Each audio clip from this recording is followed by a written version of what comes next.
welcome to episode 9 of the PTBOCanada live podcast. And 9 episodes. Next one's 10. That's a big one, right? It's a milestone. Yeah, it's good luck for me. 10's has always been my favorite number in every sport. Really? Is that your number? It pretty much is 10, and my girls generally pick that number too, so it is actually good luck. Well, actually, you know that you bring up sport. I wanted to bring up one thing, and I don't know, you probably couldn't tell I was wearing it. Yeah, it's like your Superman jersey again. Hey, remember? I remember that. Mike Judson. So I'm rubbing it in a little bit here, because you're a baller, right? Oh, huge baller. Yeah. And you're not. And I'm not. So, Mike, you ran with the Harlem Globetrotters. Yeah. So... But you started with the Washington Generals. I started with the Jennies. So why did the Globies want you? I have no idea. Well, actually, what he said was that he hoped by putting the jersey on me, it would make me a better basketball player. I think it did the opposite. Dude, I have to tell you, like, it was ugly. Like, you didn't play in high school, obviously, right? No, I never played basketball, ever. Like, my daughter and I, we were having a hysterical fit. But so your layups, your shot, and I was watching the NBA All-Star game last night, or not the All-Star, the skills competition, and I'm thinking...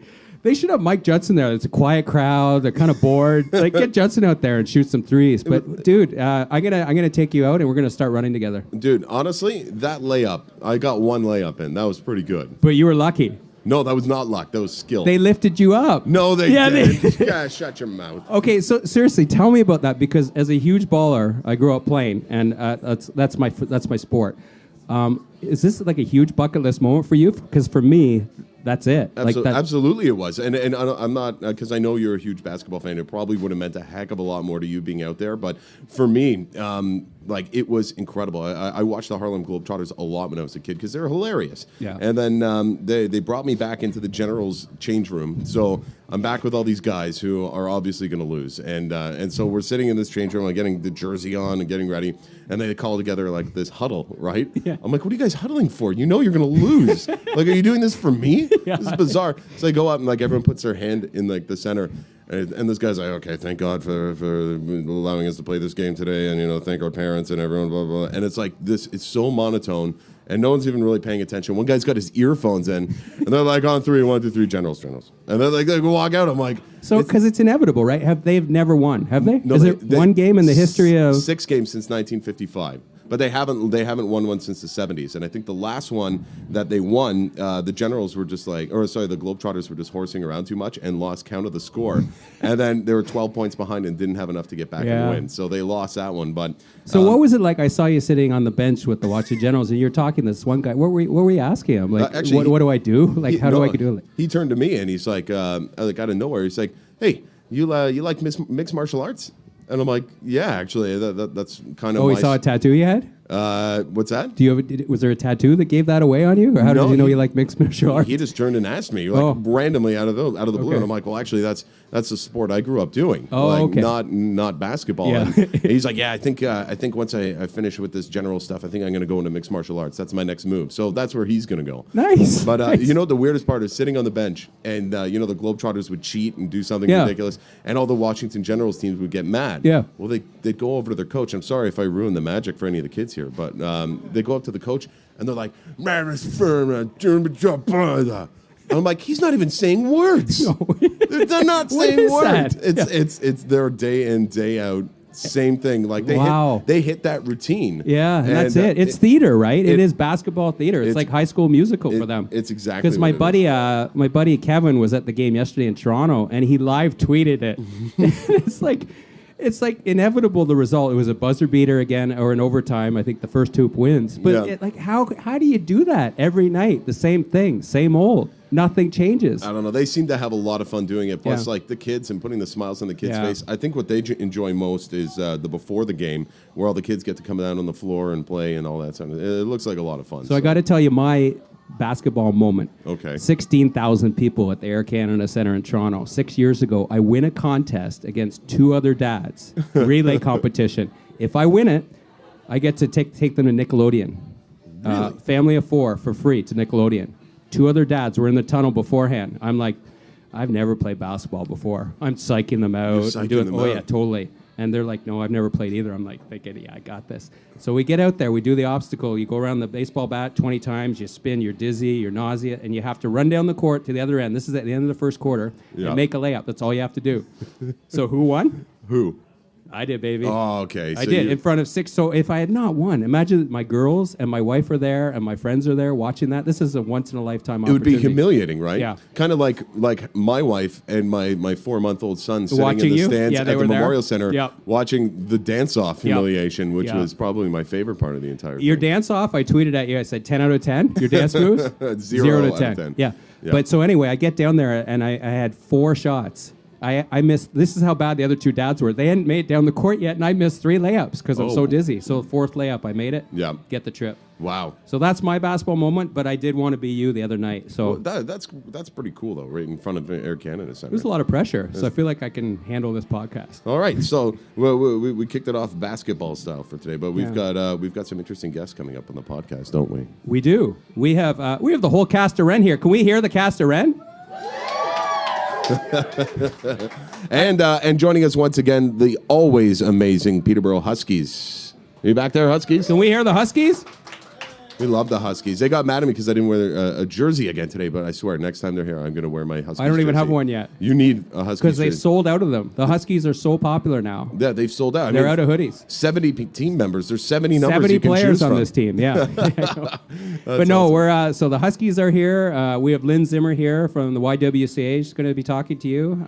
It's and the whole cast of Rent. So they're opening February 20th at Showplace. Yep. They're going to do an epic performance today for us. We're doing something a little different. We have a piano behind Neil. We do. Is it our piano now? Yeah, no, I don't know. Is it? I think it could be. Do we have to keep? We get to keep the This piano. isn't our equipment. no, none of this is ours. None of this is real. Where am I?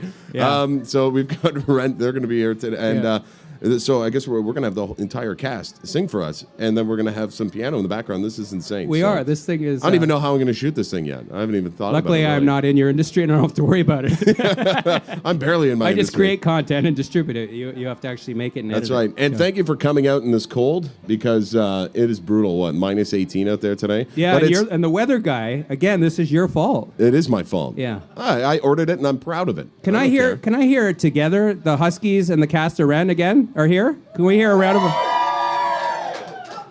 Wow. That's nice. That's cool. Can you break out a musical for us now? 1, 2, 3, 4. No. That did Okay, not too work. much pressure. Too much pressure. You don't We'll- want to hear Judson and I break out in a duet. Oh, actually, yesterday was Valentine's Day. Do you do anything special for your wife? You know what? We watched American Pie, and we ordered from WeWalk. We ordered from WeWalk Express. So my daughter was with us last night. So You love the WeWalk. WeWalk is incredible. Yeah. It's has anyone had WeWalk in here? The Chinese food in town? No one had. Okay. Oh, okay. Well, it's spectacular. It's incredible. So I order from there all the time. So that was our night. You know, I've been married 20 years though, right? Mm-hmm. So I think she was happy just to stay in and watch American Pie. It was either actually I told you it was either The Notebook or American Pie. Really? And you lucked out. Yeah, because I've seen Notebook like 50 times. Oh, it's too many I've times. memorized that. Yeah. Yeah. It's such a happy ending too. It is. It's that they get to go together. Yeah. Right. If I'm gonna watch romance movies though, The Notebook's the best. I think. Is Right. it not? Like, do you have a favorite? If you're You gonna, know what? The Notebook is great because I can really connect with the characters, and I would totally want to die at the same time as my wife and turn into swans and fly off into the distance. That's pretty romantic. If we caught it on video too, it would go viral. That's right. But Oh, look at Judson and Jen. But something special happened for me for Valentine's Day yesterday. I got my wife some flowers, and I took a Mr. Big chocolate bar and I stuffed it in the middle of the bouquet because she loves Mr. Big. Mr. Big, eh? Yeah, it's her cool. favorite. And then I got her a card, and I did something really cheesy. I got her a card from my son as well. Oh, it's cool. Did Tommy draw it? Yeah, he did. I put a pen in his hand. Aw. He's useless. He can't draw anything. Yeah, well, I saw him playing the guitar. Loser, You- 4-month-old kid. Yeah. Yeah, he does play the guitar. You're grooming him, right? I'm grooming him Because you slowly. fancy yourself a rock star, right? Just a little bit. Just a little bit. Just a little bit at home. You're gonna form a daddy-son band? Yeah, that Yeah. would be. I think it would sell huge. Yeah. Well, I do because that's a niche. It would be. It does not exist. Niche market. Yeah. But this year, for like the first year ever, I actually got a Valentine's gift from my wife. Yeah. So what does that mean? Like, I don't know. It's like- you told me that earlier. I'm like, does that mean she loves you more, or she's uncertain and she's? I think it means that we're slowly moving away from Valentine's Day. Okay. I know it sounds weird because we both got each other something, but Yeah. I think the importance of it, she's getting a new perspective. I have attained a new perspective, and I think dinner and watching a movie is enough. Oh, it was great for us. And by 10 o'clock, Christy was in bed, and I was watching the NBA skills competition slam dunk contest, so it was heaven for me. All right, beauty. Yeah. All right, so I think we should probably get Let's on do with it. the podcast. Yeah. But I also wanted to invite you to something. That's a first. Yeah, Mike Judson's inviting me to something? On March 7th, okay. I'm going winter camping with a friend of mine, Kevin Callan from the podcast. Yeah. Is lending me a 3-man hot tent. Okay. And so it's a canvas tent with a stovepipe and a wood stove. And where are you going? I think Kawartha Highlands. Okay. So I was thinking my backyard, just in case. No, I'm going with a friend of mine. So okay. Do you have snowshoes? I don't have much of anything outdoorsy. Do you have snow pants? I might. I might be able to borrow my wife's. Yeah, I'm not an outdoors guy. All right, we'll talk all the about more it. reason to bring me for comic relief. Yes. But either way, yeah, I'm definitely going to consider that. Are you going to film it? Yeah, I'm definitely going to do some. Is Koski coming? No. Okay, good. Is Koski even here today? No, he's gone. What a bum. Yeah, I saw him last night. Yeah, he's driving to the airport again. Oh yeah, No excuse. Yeah, he's going to pick up Jay Onright. Yeah. Another famous guy. All right. Okay, episode 9. Episode 9, 10 comes next week with Tyler Calver, my good buddy, very good buddy. Tyler is coming back to town. He's coming back. I'm actually helping him move. Oh, okay. It's a busy weekend next weekend. We've got the coldest night of the year walk on the Saturday. We've got Tyler and the podcast on Sunday. So you're helping and then move? the sandals giveaway through checks on the thing. So, very cool. Yeah, there's a lot going on. You're helping to move to Kitchener? No, I'm just going to help him fill his truck. I'm not going all the way to yeah, Kitchener. you're not. I'm saying you're not that much of a friend, are you? Yeah, and we also have the May Hemingways on next week, which is huge. Yeah, they're a wicked group. They are absolutely. That's really fun. Yeah, they played all around town. So, and the third guest is a TK, as we call it in the magazine industry. Do you know what that means? No. To come. Oh, to come. Yeah, but it means you have to get your information right, fact check it, and then fill it in. Oh, okay. Yeah. Thank you. There you go, Mike. Now, see, you are in the industry. Okay. Yeah. All right. We've got Lynn Zimmer coming up right after this. Thank you very much, Neil. Thank you, Mike. All right. PTBOCanada Live is brought to you by Riley's. Riley's is the host of this podcast. You can meet us here every single Sunday between 3 and 4 p.m. Come hang out, have a pint, have some of their nachos. Their nachos are some of the best in town. And just hang out and watch the podcast. And you know what? If you get sick and tired of watching the podcast, you can always head next door to Petrina's. They own that too. And that is a humongous billiard. They have big screens all over the place. You can watch the game. If there is football playing on a Sunday, then you're going to be getting half-price wings and half-price nachos. And then you know what? I also have to remind you, upstairs is a little place called The Junction. They also hold functions at The Junction. It's a great dance hall. Lots of great stuff happening in this place. It's an entertainment complex. But don't forget, we shoot the podcast here 3 and 4 every single Sunday afternoon. Come by and hang out. Let's watch the podcast. Welcome back to PTBOCanada Live, and joining me now is the executive director of the YWCA, a person that I've spoken to on several occasions, and I guess I've gone to work for you a few times too. You have. With the Walk a Mile here in Peterborough, and this is Lynn Zimmer. Welcome to the podcast. Great to be here. Thank you for joining us, and part of the reason, I guess, why I wanted to have you on is, and we were talking about this just a few moments ago, is it seems like the climate in Peterborough when it comes to either violence against women or assault or whatnot, or even harassment, especially online, is really changing. And it's changing in the way that it is that people are becoming very, very vocal about things. Have you noticed any differences lately? We have noticed differences, and I think that we have to thank some ghastly things that happened on a more national level, but also things that happen locally. And I think that people are starting to realize that the conversations that they're having online can have a power beyond themselves, and are struggling to find how to best use that and how to be making a difference. And I think that's really exciting. I think it is really exciting for me as well. But it's kind of like a new world for me. And I was saying this, I have a son, and I'm trying to, there was this article written by Pat Trudeau. I haven't read it. You brought it here today. And it's kind of like he, I guess, writing from the perspective of a father who now has a daughter, and he's bracing himself for what is happening out there in terms of rape culture and violence against women here in Peterborough. And, the conversation has exploded online. And then he wrote this article. And I guess I haven't gone through the comment section, but I'm sure that's lit up pretty good right now, too. For me, it's almost like the other side. I have a son, and I have to prepare him for what he should know. And I want to get into that in a second, but first of all, I want to talk more about the YWCA. How long have you been there for now? 30 years. 30 years. That's a long time. I was just a kid when I started. So when did the YWCA start in Peterborough? The YWCA started in 1891, so we're about 123 years old now. Wow. We've got 125th anniversary coming up, so a big celebration. It started off being an organization organized by a bunch of sort of reformist women who wanted to help good girls stay good. Really? So literally, what it was creating some kind of a safe place for young girls from the country who were coming into the big city and getting manufacturing jobs and service jobs. And they were living away from their families. And so the idea was literally safe housing for women, which is something we've been doing ever since. We do it from a different perspective now. Okay. But that was the impulse originally. So these girls would come from the country into the big city, and what kind of grooming? Like etiquette grooming, things like that? Like, okay, you're from the country, this is how we do things here. And like, was it that? I'm picturing. Do you remember that scene from what was that movie with all the girls who play baseball? You remember yes, that? Yeah. I picture that kind of etiquette grooming. It was, and they had so they ran boarding houses first. So basically, it was like a place where a bunch of girls would live together, and they'd have decent meals provided, and then they'd have, no doubt, all sorts of advice about their morals. Yeah. And but also then recreation, because it was like, well, where could girls go and get exercise and even fitness? There weren't places women could safely go to do those things, and so hence the gym, the pool, all of those kinds of things. And then in the 1970s, it shifted very abruptly when women coming to the residence were really coming because they were seeking to escape from some kind of abuse. Really? Or some kind of a relationship that hadn't worked.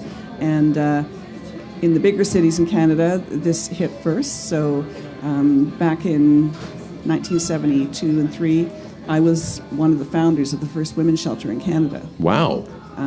And I worked there as part of a collective for 12 years. Where was this? In Toronto. In Toronto, okay. Toronto. And then I came to Peterborough. And in 1983, the board of the YWCA here in Peterborough made a big decision. They sold their old building. They got rid of the gym, the pool, everything. And they created two shelters for women. Right. And completely shifted their direction. Because that was the new need of women that they needed to be addressing. And so flash forward to now, this need is still ever present. It is. And I think that's the part I find so discouraging. There's so much more help available for women. There's so many more organizations like the police, like hospitals, like counseling organizations who are there to help those who've been hurt. But it seems as if the flow of women into our shelters and our counseling programs has not abated. Really? Because you would think that with the knowledge and the way things are changing and just the access to resources online and whatnot, that people's minds would be starting to change a little bit, and hopefully we could start seeing a change to this problem. But you're saying that it's not changing at all. It's not changing. Where do you think some of the problems lie? I think it's an intergenerational problem, and I don't think that we've found the way to totally address the issues, because I think it starts when we're little kids at home. So you talked about your responsibilities as a parent, and that is where it starts, because kids grow up seeing whatever goes on in their home. They don't start to have many outside influences except maybe television. So what are mom and dad teaching them? What behaviors are they seeing from mom and dad?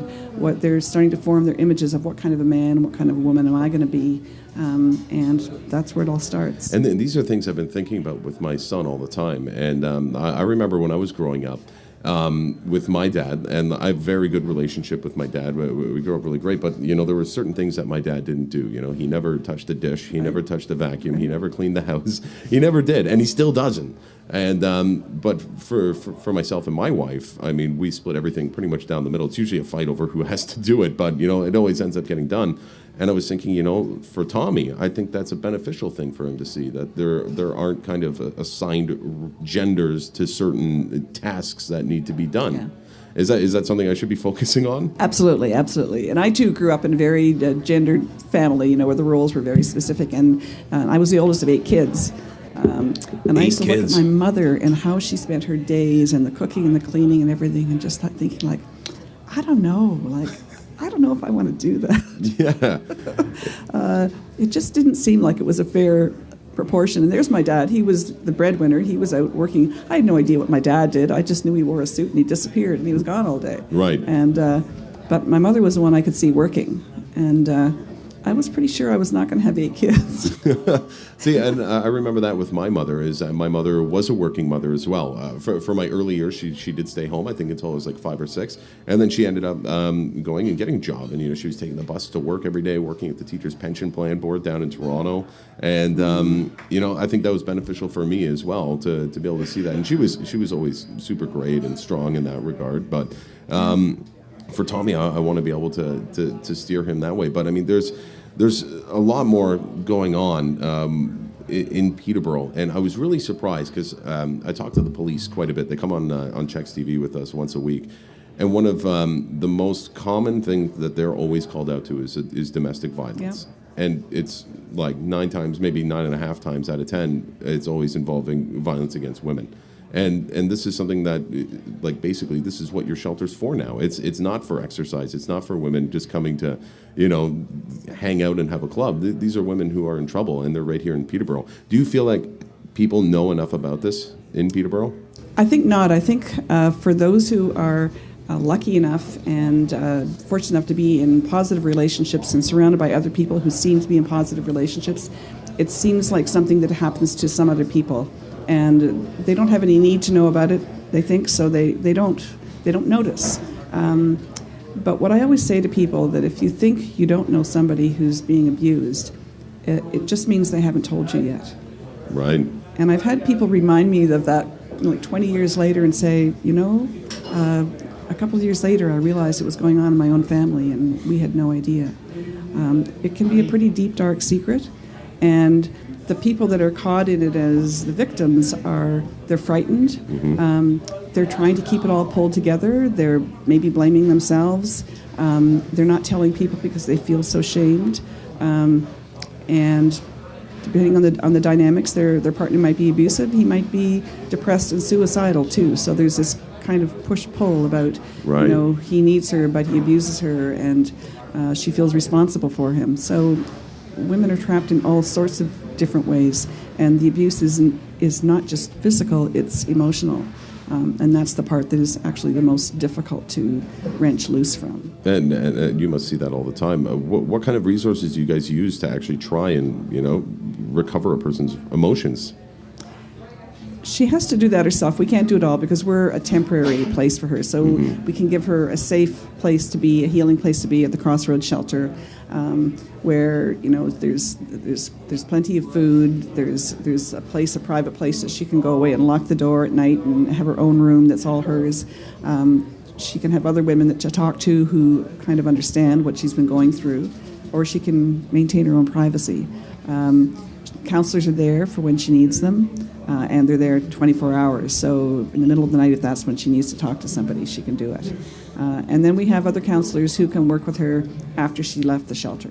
Right. Because a woman may have quite a long period of adjustments to work through after she left. She may still be going through family court. She may still be dealing with police charges against her husband. She's struggling with being a single parent. Maybe she's living in poverty. Maybe she's got a not very ideal living situation with her apartment or whatever. Maybe she's still being stalked or harassed.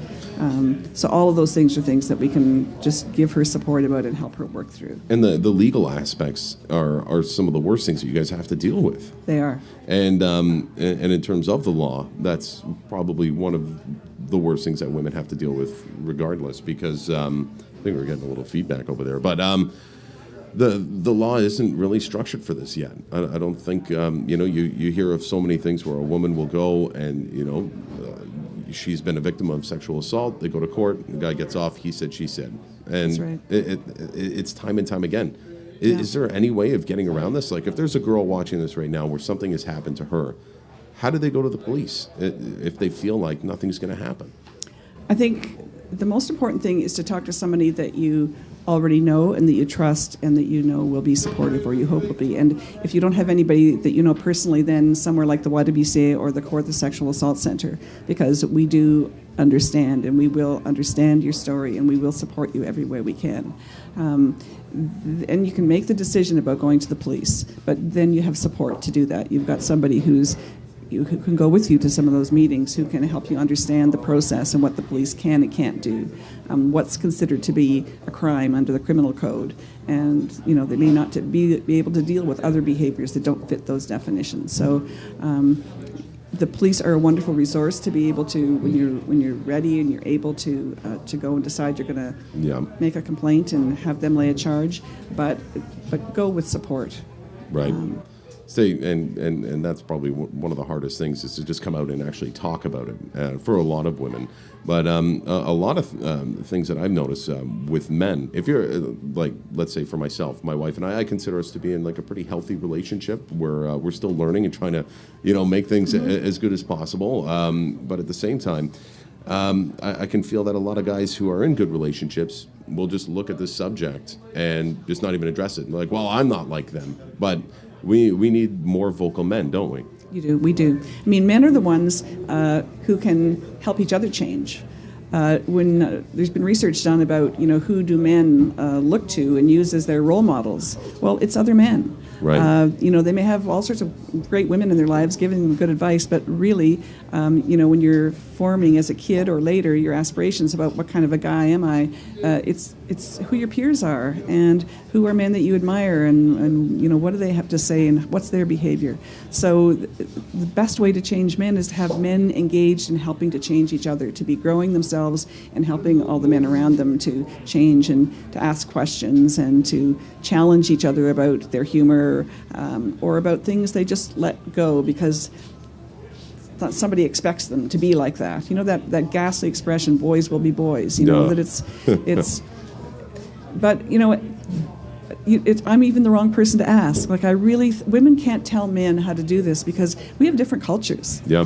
For ourselves, we would do it differently. And so our advice just seems like completely not the right advice you want to hear.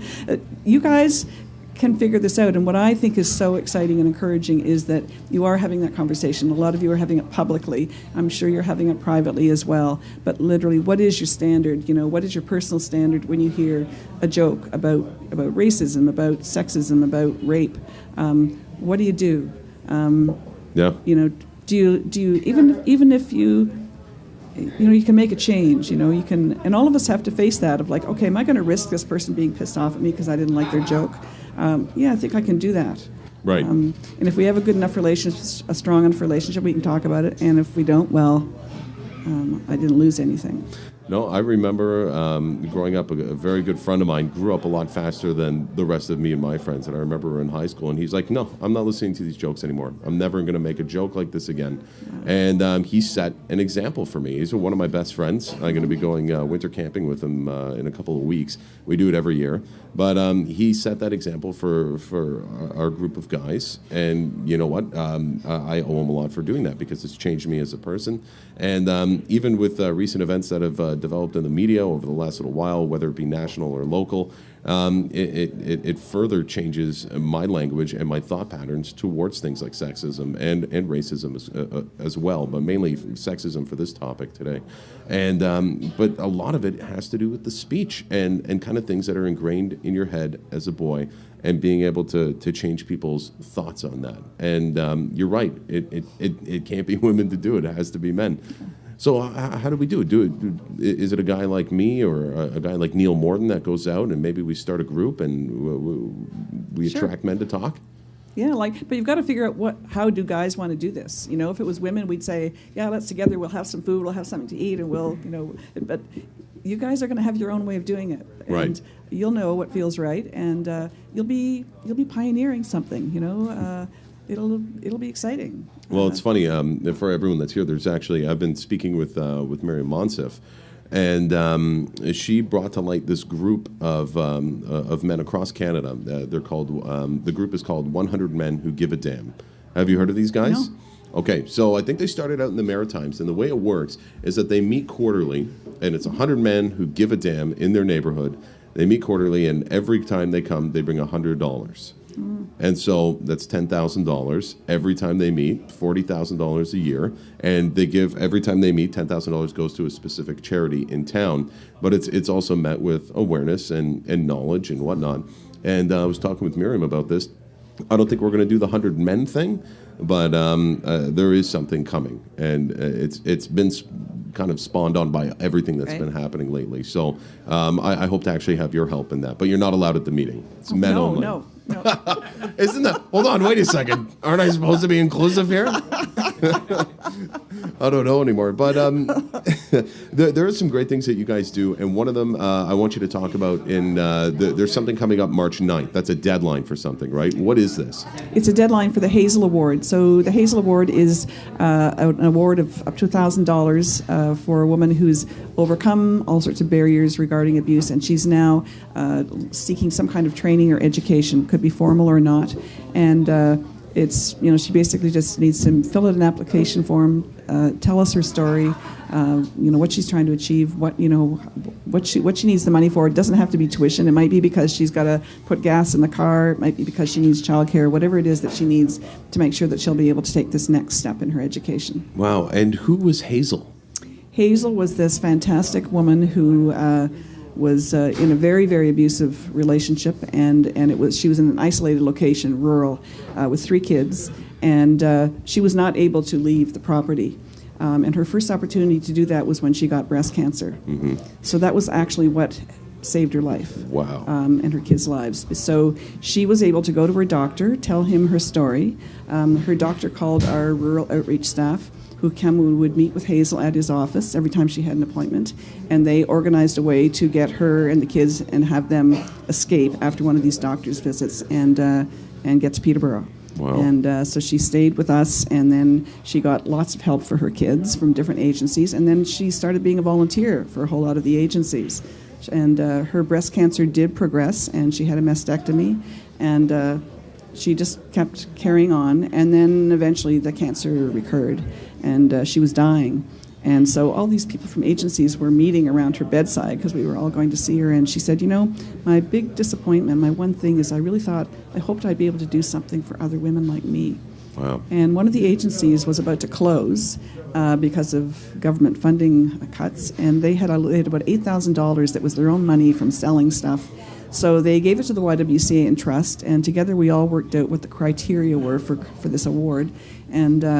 And then we let Hazel know about it before she died. We were able to tell her that we were doing this, so she was really thrilled. Wow. And just recently, so now it's the information's available on our website. The deadline's March 9th, but we got an email recently from Hazel's daughter, who was living in another city, and she said, I don't know what to say, but I was just on your website and I was seeing that the Hazel Award is still going, and I saw the piece that I wrote about my mom, and it's still there. Wow.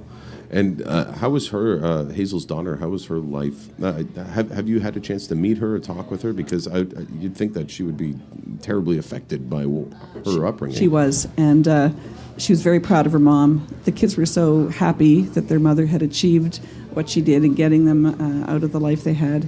And she was the daughter was actually on the Hazel committee and was participated in giving out some of the early awards. Right. You mentioned things like men possibly suffering things like depression or whatever it might be in terms of mental illness. And what you were just telling me with Hazel's husband, like I would have to think like someone who does something like that, confines a woman somewhere for that period of time, would have to suffer from some kind of mental illness. Do you feel like the way our government deals with mental illness, I know it's a problem, it's a homeless issue, but is it also a violence against women issue?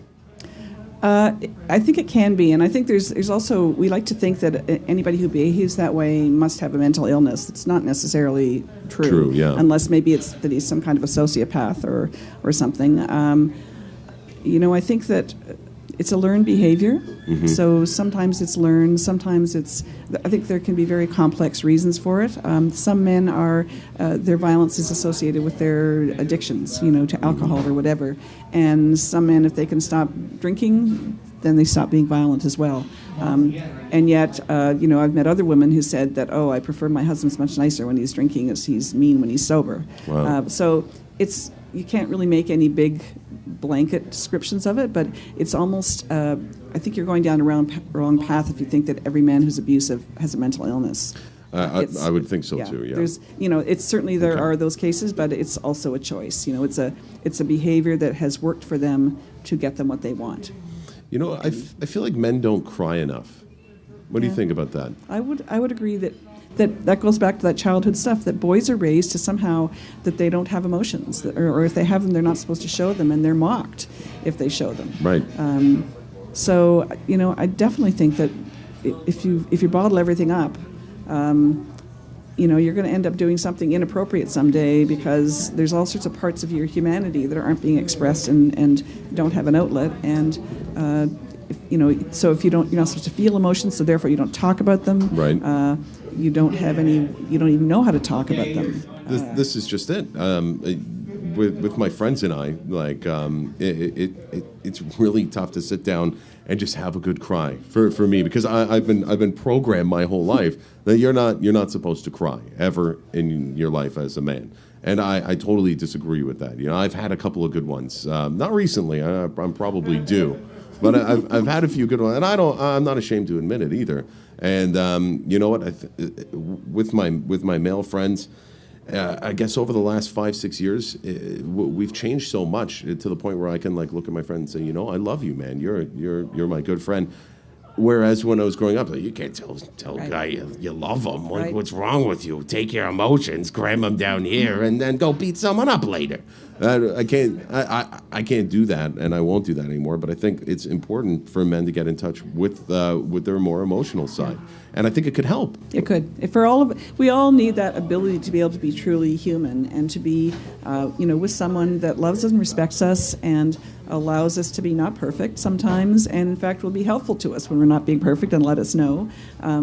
But we're somebody that we trust to give us that kind of good feedback, and that is going to love us no matter what. I think so. Another thing I wanted to ask you about was the things like hate speech that is intertwined into male pattern speaking, words like the word calling a woman a bitch or a chick or things like that.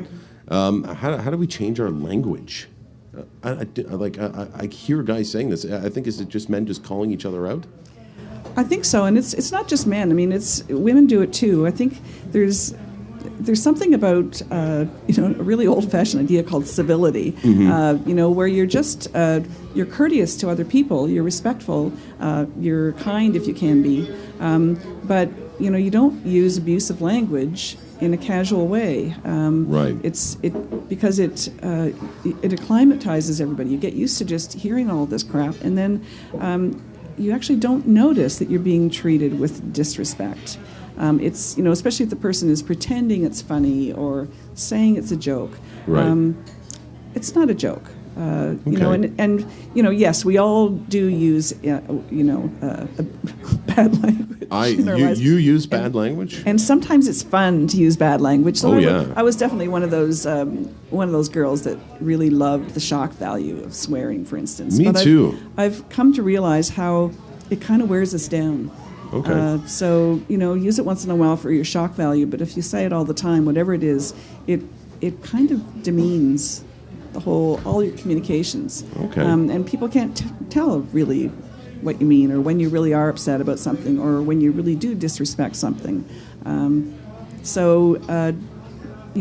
Treating people with kindness and respect it sounds kind of corny, but it actually feels good when people treat you that way. Well, it's one of the golden rules, right? Yeah, it is.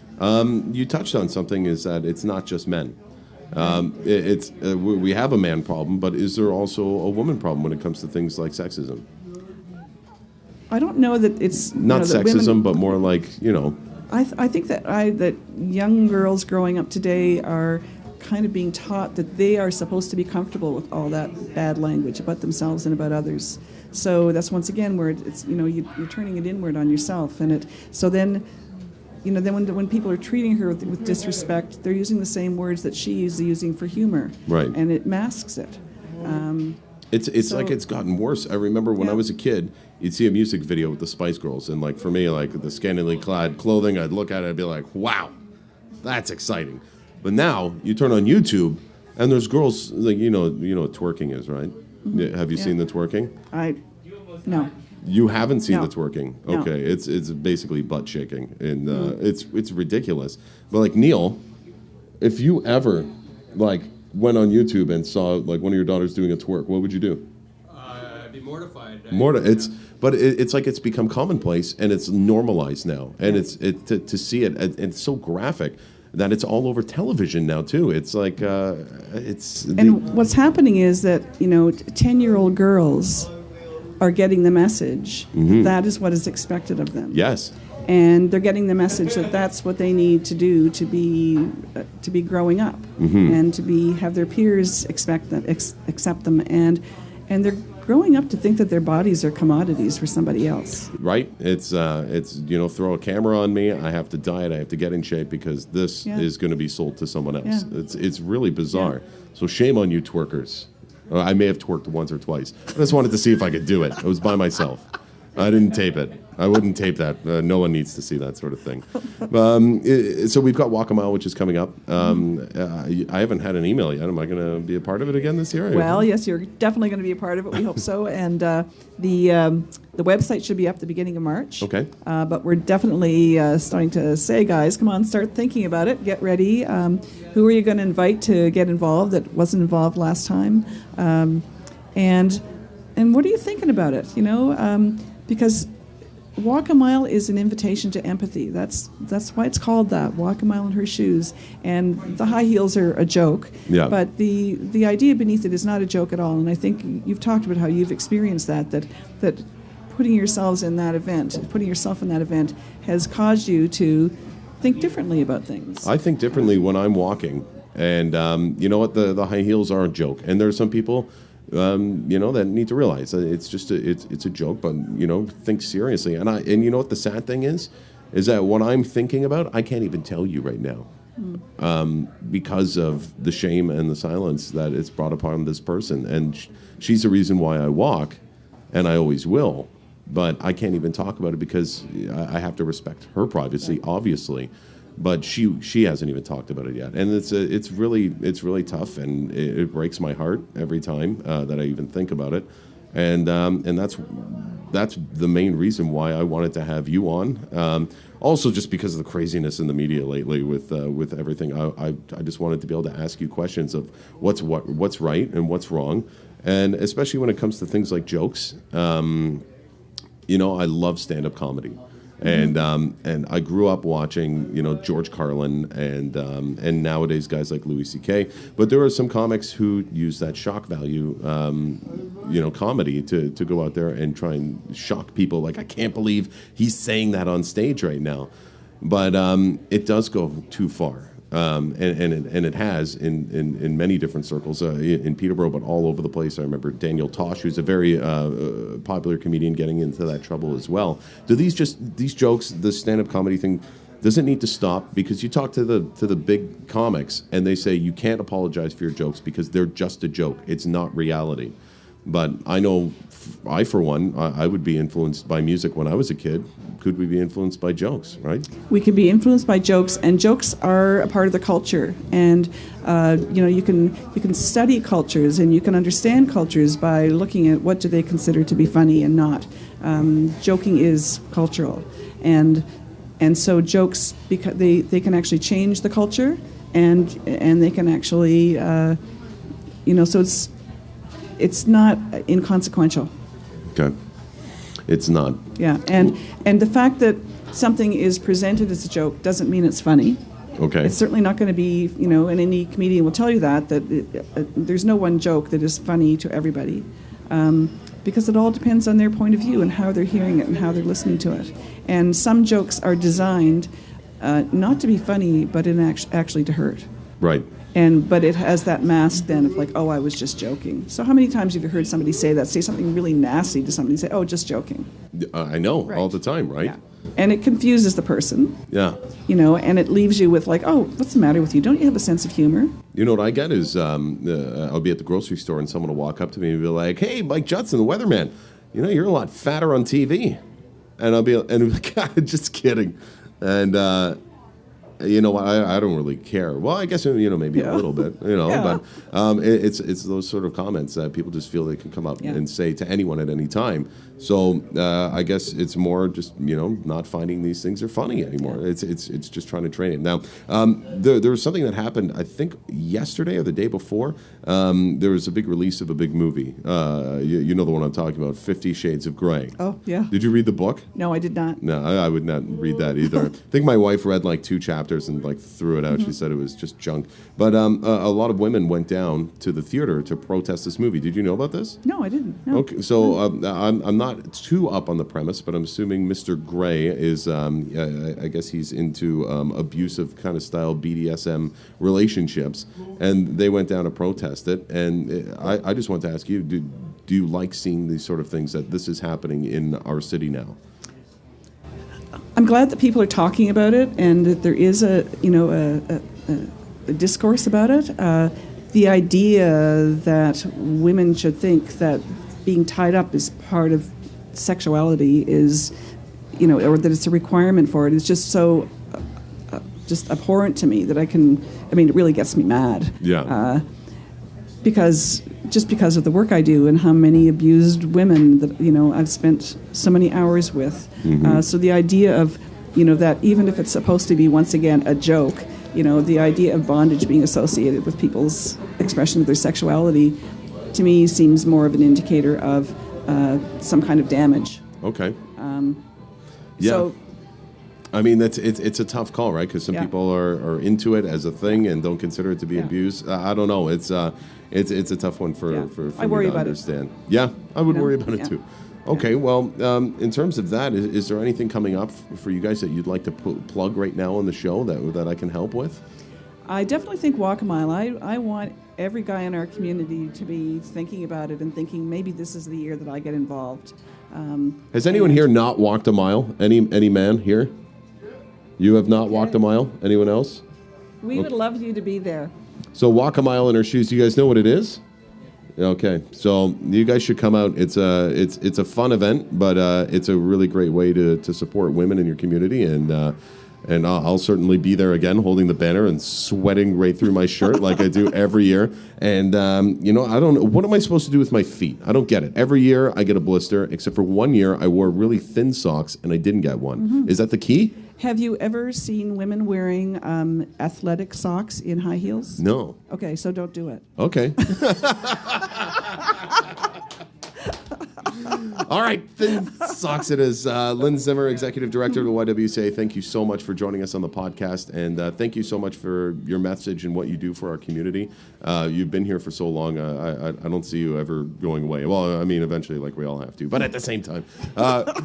Did I just discuss your mortality? Anyways, I'm sorry about that. I'm sorry about that. But no, thank you for everything. And I just want to remind anyone, if you ever have a question, you're ever unsure, they can always get in contact with you. You can go to the website and ask Lynn. There should be an Ask Lynn section because you're very informative, you're non-judgmental, and that's what I think a lot of men are afraid of, asking stupid questions and being judged and being thought that they are a bad person. Whereas, you know what? If you're trying to change yourself, you're not a bad person. And if you have any questions, you can talk to me too, because I love to talk about this stuff too. But thank you so much. Right. And you know what? We're going to be talking rent coming up after the break.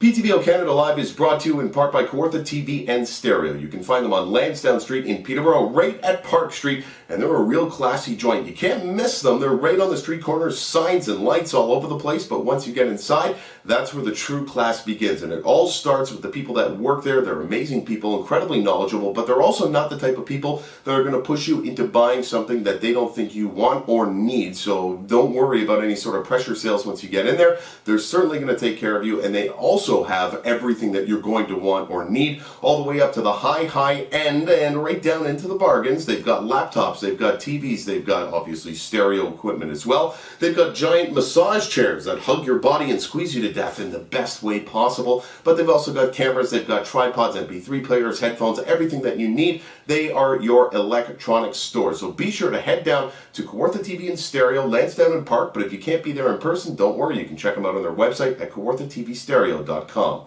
Welcome back to PTBO Canada Live. Join me now, Brian MacDonald, and you are the music director for Rent. And Rent isn't out yet, is it? No, not yet. It opens this Friday. Well, thanks, first of all, for joining us on the podcast. And second of all, I want to ask, first of all, this is a huge thing which is happening in Peterborough, because this is probably one of the most celebrated musicals, I guess since the 90s, but like celebrated of all time. This is huge. When I was growing up, everyone had a Rent CD. I didn't. And you know what, I am shameful to say, I haven't seen Rent yet. Oh, well, you'll have to correct that. I never had the money growing up. To go down to the theater and go downtown, it was expensive. The only musicals I've seen is actually Evil Dead the musical. Have you heard of that one? It's a good one too. I actually went to the Transact Club in downtown Toronto and saw them on opening night, because a friend of mine, when they were just in a room this big, a friend of mine was the makeup person, so I got to go down and see it, and then it turned into this huge stage production. It was totally cool. But we're here to talk about Rent. What is your involvement? I'm the music director, as well as with AFA, Art for Awareness. I'm on the board of directors and one of the co-founders. Okay, how does Art for Awareness intertwine with Rent? It was one of our projects, Rent being one of our fourth project that we've worked on. So we started about 2 years ago, and just trying to find ways to speak to the community that we live in with art and different shows that people might be interested in coming to see and learning in a very different way. It's very easy to talk about the subjects, but to do it in a way that people are engaged with is what our mandate was about. So we talked about, Jeff Bemrose and I talked many years ago about how we would ever do Rent in Peterborough. And so this is kind of coming to fruition after we created AFA. We started talking about, hey, it's the right time, the right place to be able to do it at Show Place with a cast. It's a very select age group. So with my working at Trent for a couple of years, we found a lot of amazing talent that is out there. And we've been so fortunate to have the cast that we have now join us and be able to celebrate Rent this Friday that it opens. Okay, so Rent, what is it all about, really? Because as I said, I'm a little ignorant when it comes to, but I understand it deals with topics like HIV/AIDS, but also deals with broke musicians and different artists and whatnot, trying to scrape by. I believe in New York City, is it? Yeah, it's very much reflective of the time of the 80s. So when HIV and AIDS, the epidemic was happening, and the fear that went along with it. I think this musical is based off Giacomo Puccini's La Boheme, very loosely. So Jonathan Larson, the creator of Rent, took those characters and made the twists and really worked with it. He himself was living with HIV at the time. A really wonderful story if you ever want to look into it. He actually died on opening night. No way. So the cast having to go on. So it was kind of a celebration, but a hard time for them to get through it. So it deals with the economics of the time, people that are broke and trying to make it in the world, and the fear that goes beyond just trying to live day by day, living with AIDS, living with some gender identities, and then finding where they belong as a community. But I think there's an overarching emotion to it with hope and living today, because there's always these people are. To us, it seems overwhelming that people would have to live with homelessness or with substance abuse or with thoughts of suicide, or those that are dealing and living with HIV and AIDS. But it's able to really come across as a very powerful, with love and hope and, hey, live today, because we don't know what tomorrow's going to bring. And tell me a little bit about the music. This is all you, but what are people expecting to hear when they come? Well, it's very different. So this is I think it changed a lot of the landscape of Broadway, because it's rock and roll. So It's a rock opera. It's mostly sung, but it has some amazing music that people have heard, as I said, myself growing up with it. So getting a chance to do it is amazing. We have an amazing pit band and amazing vocalists that really have come together and really congealed to really rock out.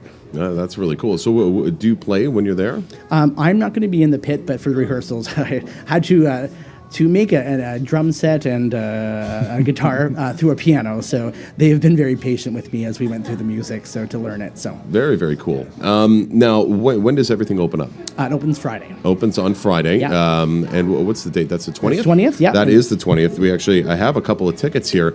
I think Neil in PTBOCanada, he's going to figure out how to give them away. Right, Neil? Yeah, Neil's going to do it. I'm terrible at that sort of thing. I just steal them and go myself. But so the 20th. Now it's for awareness. What are we making aware?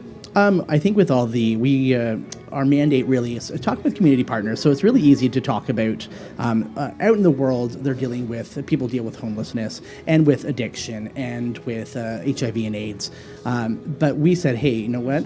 We actually have people who are dealing with this in our community. So bringing the spotlight back to where we live. And so we take community partners, and this is the first time we work with PARN. The Peterborough AIDS Resource Network. Those guys are great. They are amazing. Yep. And the Youth Emergency Shelter. And our constant partner throughout it has been CMHA and Links Early Psychosis. And now we've been working with Forecast as well with addiction. So we don't have all the answers. It's a really organic process for us to, hey, we need to know as much information to be able to portray the characters with some of the things that as our conversations evolve, we're able to say to each other, hey, we have experiences in here, here, and here, but we're lacking some of the pieces of the puzzle. So we talk with these community partners. They come in, they share what people in our community are dealing with, as well as when we present our shows, it gives us a chance for those who are possibly dealing with this and don't know how to get help. Yep. Those community partners are right there with us, being able to say, hey, this is what we're doing. We've worked a lot with the high schools as well to say, if you're struggling with this or know someone who is, here's some really great resources you can use that are not in Toronto. They're not in big cities. It's also right here. So these people have been very generous with their time and with their resources to help us out. Okay, very cool. So this is all opening on the 20th. This is going to be exciting for Peterborough. Do you have any other musicals that you have in mind for the future? We have a lot that we're trying to think of. There's no projects in the go right now. We are working on an exciting project with co-producing with possibly Fourth Line Theatre with renowned artist and author Judith Thompson. Okay. So it's Who Killed Snow White. So it's still in the writing stages of it, but she wanted to work with us, and I've loved her work, and everyone in the AFA is very excited that we're part of this project. And so Snow White dies in this one. Well, it's about bullying and about the what happens what happens in the schools and stuff. So things that's very prevalent in our schools and in our society right now, and how do we deal with that in an artistic way that we can learn with it and still be engaged. I love that. Learning while being entertained. Yes. It's always fun for me. And the bullying, I'm so glad that so many people are tackling this bullying subject, because you had to be quiet about it. It's exactly what we were talking about with Lynn, you had to be quiet if you were bullied every day. And then and now we have people like you who are coming forward and helping stir up the conversation. That's great. And so for people who come to rent and purchase tickets, is there money that is going to anywhere or whatnot? I'm not sure how it works. Yeah, we're very happy with AFA. We're talking, one of our greatest achievements last few years is that our biggest outgoing of money has been to the charities and the community partners. So partial proceeds of this will go to PARN and YES, which is Youth Emergency Shelter. I love that. They can, it's that partnership that goes back and forth. We want to make sure that they have the funds that they need to do to continue the work they work with us with. Well, I'm going to tell you, I really have a feeling that this is going to be very successful for you guys. I think Rent is going to do very well in Peterborough. So we're doing our best to get the message out now. Thank you. We're going to continue that. We'll probably have you on checks at some point as well, again, because this isn't the first time we've met. No, we're very lucky that a lot of the creative team that we work with, we just did Les Mis, and we've done Chicago and Urinetown. So we continue on of AFA to use the talents that we have around us to create good art. Very, very cool. But we also have a guy here that I wanted to chat with as well. And I think we might even just get you guys to switch or something. But sounds good. So who am I bringing up here now? So this is Carl Johann, and he plays Roger, which is one of the leads in the show. Okay. And he is a character that's dealt with some substance abuse and is also living with HIV, and the tumultuous relationship he has with some of the characters in the show, and from his past. So he's a good foil for a lot of the stuff that happens on stage. Oh, awesome. And he's an actor, and I have a couple questions that I have for him, some personal questions. So it's great. It's a brilliant actor, brilliant soloist, and an artist all in his same right. He's a brilliant tattooist. He does everything. Wow. This is quite the man we're about to meet. All right, Brian MacDonald, thank you so much for joining us. Let's switch out and have some Carl. Thank you so much.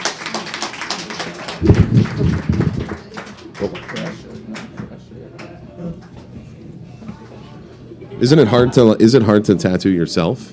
It's pretty difficult, yeah. Usually you need two hands, so you have to pick a spot that's able to be reached by two hands. Where do you work in terms of Fantality Tattoo, right above Curry Village, right beside Brant Office Supply there. Oh, okay. Yeah, I've got a little bit. I've got 4 or 5 on me. Some really crappy ones that I did with a sewing needle and India ink. Oh, there you go. Lessons learned. The old stick and bone. No, lessons learned. They're my favorite tattoos. Oh, fantastic. I think so. But good stories. First of all, thank you very much for just coming on to talk to us. Pleasure. So you've got an exciting couple of weeks coming up for you. It's a very exciting couple of weeks. The crunch time, if you will, right before opening night. Everything starts to come together at this point. So you're not a method actor. Otherwise, you would be Roger right now. Or are you a little Roger right now? I think there might be a little bit of Roger in me, but probably not as much as... I'm definitely not a method actor by that means. Otherwise, I probably wouldn't be sitting here on a Sunday afternoon. Right, fair enough. Tell me a little bit about your character. Roger is an interesting character. It was actually very interesting to get into the character of Roger. When they first offered Roger to me, I had to stop and think, how the heck am I going to get into his shoes? He's very complex. At first, when I first started really kind of investigating him, I kept repeating, I can't get over how whiny Roger is. He's very... he comes across on the outside as very unemotional, almost very kind of feel sorry for yourself, close everything off emotionally to the world. But throughout the course of the show, I think that through the help of his friends and everything, he really comes to open up a lot and be a lot more comfortable with who he is and the life that he leads. So are you very familiar with Rent? Well, obviously you are, but I mean previously before you were offered this role. Yeah, I mean, I've always loved Rent. It's definitely been in the top list of favorite musicals, so I've definitely been following it, if you will, since I was very young, but never thought that I'd actually get the chance to be a part of a production of Rent, and especially to do it in Peterborough is extremely exciting. How have rehearsals been? Rehearsals have been great. We have a team, the cast is fantastic. We're all a very young cast, which is interesting when you first come into it. But I mean, as far as the cast goes, we have a group of people, young people, that are coming from all sorts of walks of life, from students to tattoo artists to teachers to... What else? What else do you guys do? A little bit of everything, but that come from all these walks of life and then come into a project like this together and are so passionate about the music and about the emotion behind it that we've really kind of banded together. We're all playing a group of friends living through really tough times, and in playing those characters, we've all kind of turned into a really tight-knit group of friends, and it helps a lot just to become those characters. That's awesome. And you have to sing as well? A little bit, yeah. Just a little bit? Are you a strong singer? Do you like singing? I do love to sing. I've been singing since I can remember. In choirs all throughout town, as many opportunities as I can. Ever since I was 5 years old, I've always been singing. How did you get started in all this? In theater? Yeah. Or just in singing in general? Theater. High school. I went to PCBS, was very involved in the musical theater program PCBS, there. Man. Were you there during the protests when they showed up? I just left, actually. Actually, I'd been out for a while. The protest, how old am I? When did that happen? No, it was quite a while after my time, now that I think about it. Right. I meet a lot of people who have gone through PCVS and are continuing on in exciting things in terms of theater and music here in Peterborough. Yeah. So, I mean, it gave you a good solid foundation to start doing Absolutely. This. No, it was a fantastic school, fantastic program. It helped a lot. And then from there, I went to Sheridan for a year and studied musical theater there. And from there, just kind of have just embraced the theater community of Peterborough. For a city this size, our theater community is fantastic. It is really great. And okay, I wanted to ask you something. So you know Ray Henderson. Are you familiar with Ray? He does a lot of productions over at Showplace. Yes. But he's also a member of the Cityots improv troupe. I'm horrible with names, so that's why I gave you the blank look. It's okay. I'm terrible with questions. But so Ray Henderson is having me out on Friday to the Cityots improv thing, and I was out there a couple of weeks ago, or their last one last month, and they brought me up on stage and made me do this stupid game and made me look like an idiot, and then I left, and it was like, haha. And then I met him after, and he's like, hey, would you be interested in doing a full show? Well, I had a couple of pops, and I'm like, yeah, sure. Anyways, now there's a poster, and I'm doing a full improv show. In terms of that I don't know if you've done improv, but being on a stage in an artistic way, I've never done anything like that. Usually I'm an MC or I'm a weatherman. I know what I'm going to say. Yeah. What kind of advice do you have for me? Oh God, improv scares the crap out of me. So Yeah. I don't know. I don't know what to tell you. Maybe have a few pops. Maybe if I have a few pops. You know what? You know what? Stuff like that is. I would just say the biggest thing is just to follow your gut and have fun. Yeah. Yeah. Improv is all about just having fun and kind of just being spur of the moment. I'm going to get myself in trouble. I know. You'll have a good time. I'm sure it'll be great. I think I will. Finally, we've got Rent. This is through Art for Awareness. Yeah. Well, what is it like to be a part of something that's not just a theater production, but you actually get to try and help some people at the same time? It's pretty amazing, actually.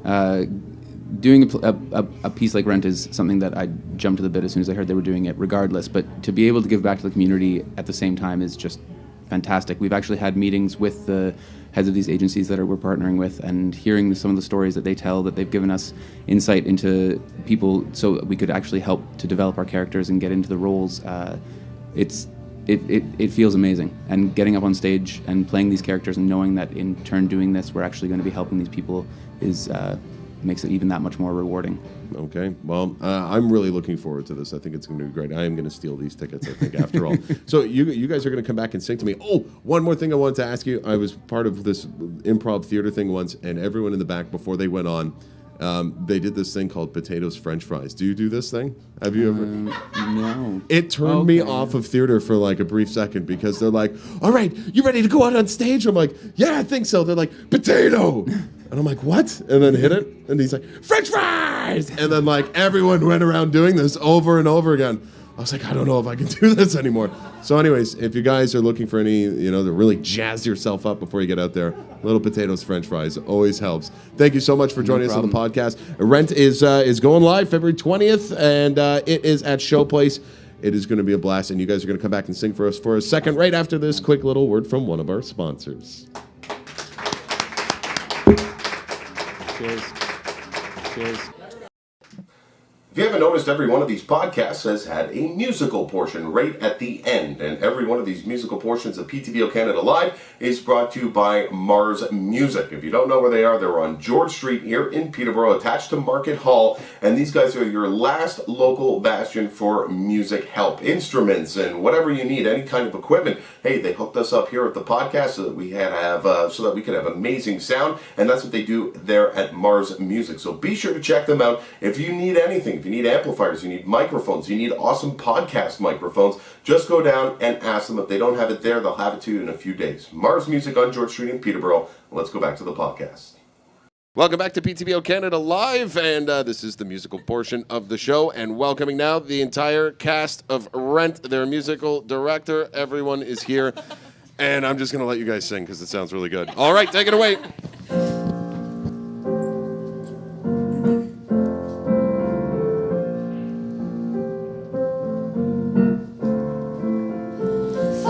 $525,600 minutes, 525,000 moments so dear, 525,600 minutes.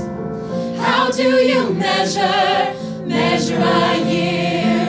In daylights, in sunsets, in midnights, in cups of coffee, in inches, in miles, in laughter and strife, in 525,600 minutes. How do you measure a year in the life? How about love? How about love? How about love? Measuring love. Seasons of love. Seasons of love.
All right, before we go, that note one more time.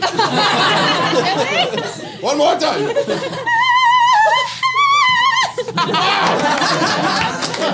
All right, thank you so much for joining us. That's it for episode 9 of the podcast. See you later. Good